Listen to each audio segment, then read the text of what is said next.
the only time, and I already mentioned this, the only time where I made a mistake talking about Caitlyn and what she's done was on the podcast back in February that I apologized for. But it's like, nope, you hate her. It's ironic just when I thought Sheryl Swoopes might finally own up to her mistakes, maybe even take responsibility, she hit us with yet another blatant lie. She's been confidently spouting unverified stats about Caitlin Clark as if reading them straight from a script. Honestly, we gave her too much credit for being a legend, and now we're stuck in this mess, drowning in a flood of false claims. It's like we hyped her up so much that she thinks she can rewrite history. And the worst part, we've got all her lies on tape. You'd think that someone as celebrated as Sheryl Swoopes would be proud to see the next generation of players thrive, right? Wrong. It all started when Caitlin Clark was on the brink of breaking NCAA basketball records and setting the sports world ablaze. Instead of cheering her on, Swoopes stirred up a different kind of fire, one fueled by jealousy and resentment.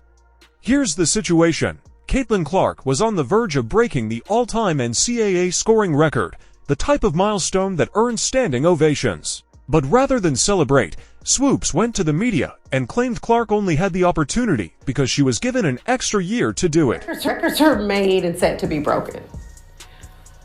But if you're going to break a record, this isn't just for Caitlin, but you asked me about Caitlin. If you're going to break a record, to me, if it's legitimate, you have to break that record in the same amount of time that that player set it. Okay. Right? So if Kelsey Plum set that record in 4 years, well, Caitlin should have broke that record in 4 years. But because there's a COVID year and then there's another year, you know what I mean? So she's already had an extra year to break that record. So is it truly a broken record? On the surface, Swoopes' claim might seem reasonable to some, but here's where things take a sharp and frankly hilarious turn. It took me just seconds to pull up Wikipedia. And, surprise, surprise, Sheryl Swoopes was lying. A quick search shows that Caitlin Clark played only 4 years at Iowa. No extra eligibility year. No mythical 5th season. How Swoopes came up with this beyond 4 years idea is anyone's guess. Nice try, Swoopes, but facts don't play favorites. Caitlin Clark broke that record fair and square, and, last I checked, the NCAA isn't handing out participation trophies for extra years in college ball. I still remember that incredible day when Caitlin Clark had the entire crowd on its feet as she broke the record. You could feel the electric energy in the air when she took that shot, and when she finally drained that 35-foot three-pointer, the arena erupted. It was as if everyone had been holding their breath, waiting for that one magical moment. Recovered by Gabby Marshall. Here comes Clark. How will she go for history? There it is! The all-time leading scorer in women's college basketball. In fact, not only did Caitlin Clark break the record without an extra year, but she did it in fewer games than Kelsey Plum. That's right, Caitlin reached this milestone in just 126 games, while Plum hit it in 139. Let that sink in for a moment. Caitlin accomplished it in 13 fewer games. The entire foundation of Swoopes' argument was built on a blatant lie, but it doesn't end there. Oh no, it gets worse. It must have really stung for Sheryl Swoopes to watch a young player like Caitlin Clark break records and dominate the basketball world. So, what did Sheryl do? She didn't just falsely accuse Caitlin of getting extra time, she took it a step further by age-shaming her. Yep, she tried to downplay Caitlin's success by claiming she was much older than her peers. Let's also talk about how much more experience that gives you over other players coming in, right? So people say, dang, like he or she's killing them, but you have a 25-year-old playing against a 20-year-old.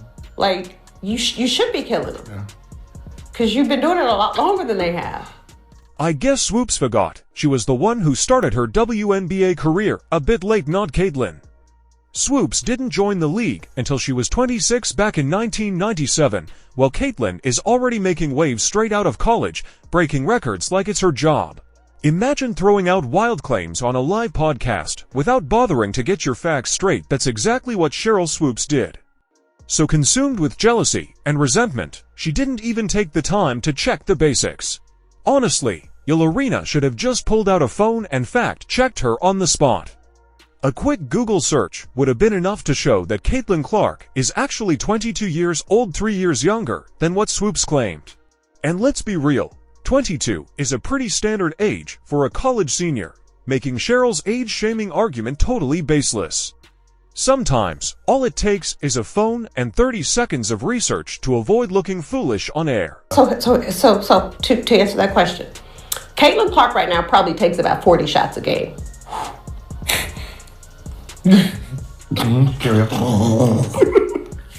I know you like that. So now, where to lies deep, and the question on everyone's mind is, why?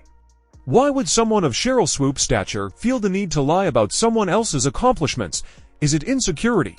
Is it ego?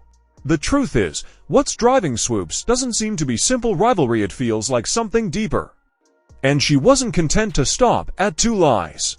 Swoopes thought, asterisk, why stop there? Asterisk, so she went for a third. It's as if she figured, asterisk, if I'm already in this deep, I might as well go all the way. Asterisk, with total confidence, she claimed that Caitlin Clark was taking an unreasonable number of shots every game. So will Caitlin Clark be a good pro? Absolutely. Will Caitlin Clark come into the WNBA and do what she's doing right now? Immediately? Absolutely not. Not gonna happen. Okay. Not on the right team? I can just imagine Galena sitting there thinking, asterisk, wow, Sheryl's really on top of things. Asterisk, little did he know, it was all lies. 40 shots a game, that's an outrageous number, even for someone as talented as Caitlin. I'm sure even Caitlin herself would love to take that many shots, but unless Sheryl Swoopes was counting warm-up shots or maybe some imaginary ones, the reality is that Caitlin actually averages around 20 shots per game. That's half of what Swoopes claimed.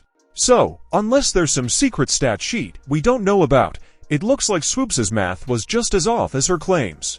I set the record in 5 games. Right? Yeah. Because back then, we had a first round bye. Oh, so okay. we didn't get to play, I didn't get that 6th game. So I set the record in 5 games. It took her extra game. Well, I'm just saying. You can say that. No, listen.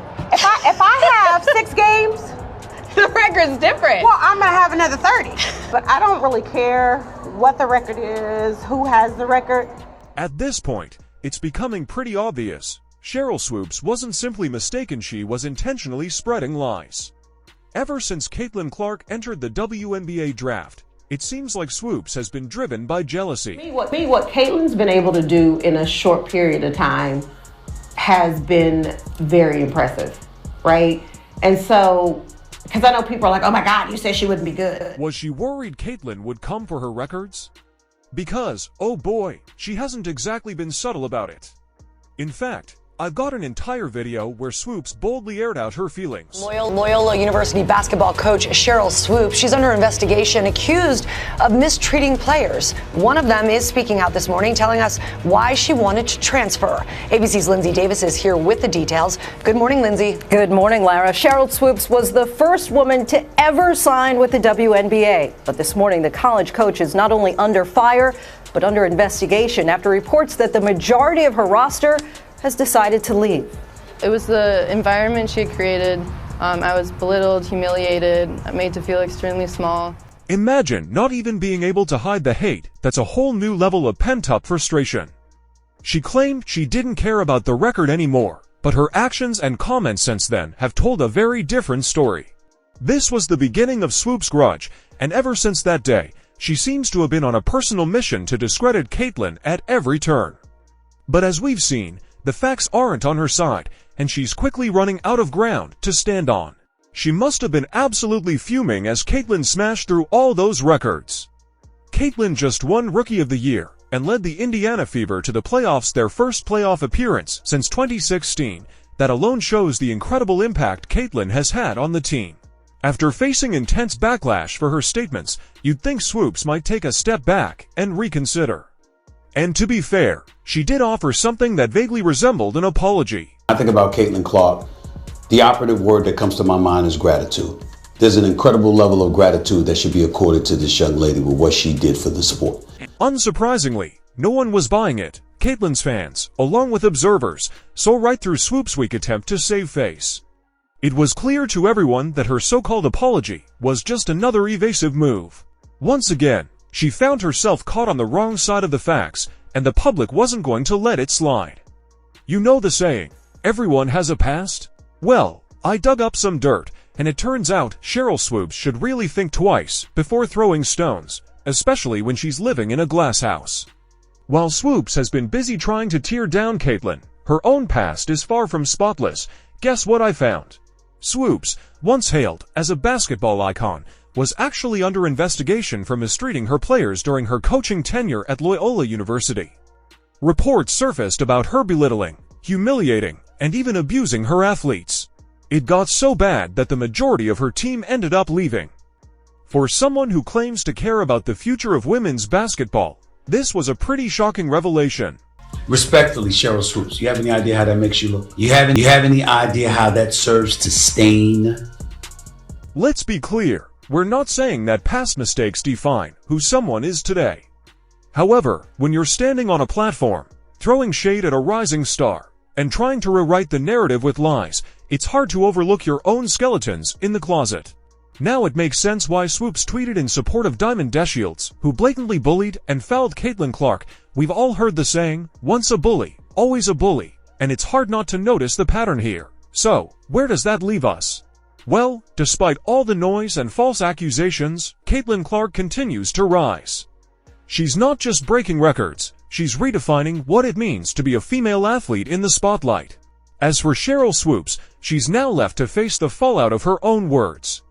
Instead of being remembered solely for her accomplishments, she's being called out for jealousy, spreading misinformation, and making a bitter attempt to cling to her legacy. In the end, this isn't just a story about lies and rivalry, it's a story about what happens when someone can't celebrate the success of others. Caitlyn Clark will keep making history, whether Swoopes likes it or not. As for Sheryl, the day she was exposed as a liar will remain in the minds of basketball fans for a long time. Don't forget to hit that like button and subscribe for more sports drama. Leave a comment below with your thoughts on the Swoopes versus Clark drama. Whose side are you on?